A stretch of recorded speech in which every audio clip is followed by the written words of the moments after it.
اس کا ایک ویپن ہے کہ وہ مستقل لوگوں کو اس خوف میں مبتلا رکھتا ہے کہ دیکھو یار حالات بڑے خراب ہیں، آگے پتہ نہیں کیا ہوگا، تم اگر مفلس ہوگے تو کیا بنے گا، اگر نوکری چلے گی تو تمہارے بچوں کی فیسیں کہاں سے پے ہوں گی، گھر کا رینٹ کہاں سے پے ہوگا.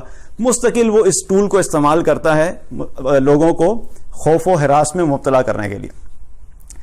ایک چیز وہ کیا کر رہا ہے، لوگوں کو اللہ کے راستے میں خرچ کرنے سے روک رہا ہے. دوسری بات وہ کیا کہہ رہا ہے، وَيَأْمُرُكُمْ بِالْفَحْشَاءِ، ساتھ ساتھ وہ لوگوں کیا کر رہے ہیں، بے حیائی کا حکم دیتا ہے. وہ تمہیں بے حیائی والے کام کرنے کا حکم بھی دیتا ہے. اب ایک طرف وہ اللہ کے راستے میں خرچ کرنے سے روک رہا ہے، اور دوسری طرف وہ اللہ کی نافرمانی کے کاموں کے کرنے میں کیا کر رہا ہے، انکریج کر رہا ہے کہ اللہ کی نافرمانی کے جتنے بھی کام آتے ہیں اس پہ وہ انکریج کرتا ہے کہ تم اللہ کی نافرمانی کے کام کرو. اور بے حیائی کو پروموٹ کرنے سے کیا ہوگا، اگین ایک طرف شیطان روک رہا ہے اور دوسری طرف کچھ کرنے کے لیے کر رہا ہے. تو شیطان کے دو ٹول ہو گئے، دو چیزیں ہوگی. ایسے ہی ہے جیسے مارکیٹنگ ہوتی ہے نا، کمپنی اپنی مارکیٹنگ کرتی ہے تو وہ اپنی مین پروڈکٹس پریزنٹ کرتی ہے کہ دیکھیں ہمارے پاس یہ دو چیزیں ہیں.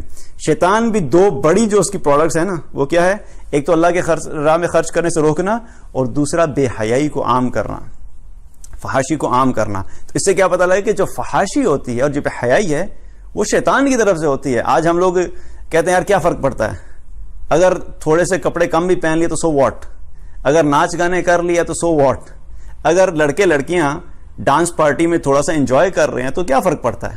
تو ہم لوگ اتنا اس کو لائٹ کریں، لیکن یہ حکم کس کی طرف سے آ رہا ہے، اللہ تعالیٰ کیا بتا رہا ہے کہ شیطان تمہیں بے حیائی کا حکم دیتا ہے اور بری باتوں کی طرف لے کے جاتا ہے.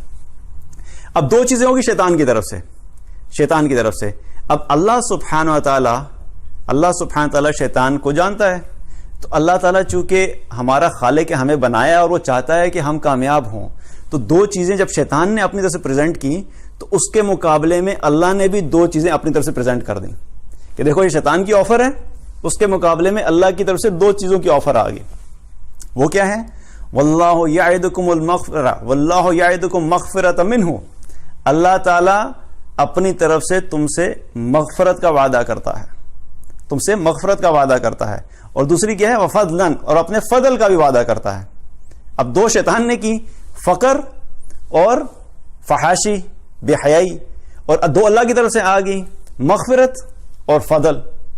اور یہاں پر ایک اور خوبصورت بات کیا ہے کہ آپ یہ دیکھیں کہ جب ہم کسی چیز کا سوال، جو کوشچن نمبر 1 ہوتا ہے اس کا آنسر ہم پہلے دیتے ہیں.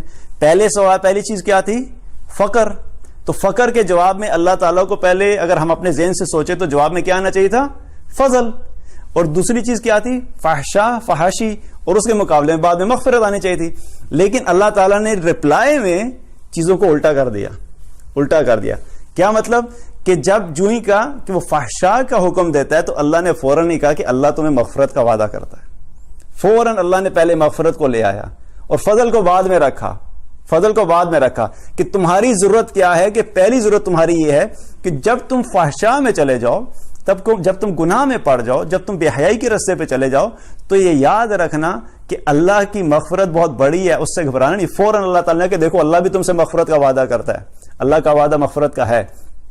پھر بعد میں فضل کی بات کی. اور ایک اور خوبصورت بات اس میں کیا ہے، دنیا کا رزق اور فقر، یہ سارا کیا ہے، ہمارے دنیا کی ضرورت ہے. ہمیں مال چاہیے دنیا میں، دنیا کی ضروریات کو پورا کرنے کے لیے. لیکن مغفرت کس لیے چاہیے ہماری آخرت کی ضرورت ہے. اللہ نے ہمیں کیونکہ آخرت میں اگر مغفرت نہیں ہوگی اور دنیا میں اللہ کا فضل بھی ہوا اور آخرت کے لیے مغفرت نہیں تو ہم ناکام ہو جائیں گے. تو اللہ تعالیٰ نے دنیا کو بعد میں رپلائی کیا اور آخرت کو پہلے رپلائی کیا. شیطان نے پہلے کیا بات کی، الفقر، دنیا کی چیز، فحشاء، دنیا کی چیز. اللہ نے آخرت کی پہلے بات کی، مغفرت کی چیز، اور فضل کی بات کی بعد میں، دنیا کی چیز. دنیا کو بھی چھوڑا نہیں اللہ نے. ایسا نہیں ہے کہ اللہ نے یہ کہہ دیا کہ نہیں صرف تمہارے لیے آخرت ہی ہے، دنیا نہیں ہے، دنیا بھی ہے لیکن پہلے اللہ کی مغفرت ہے.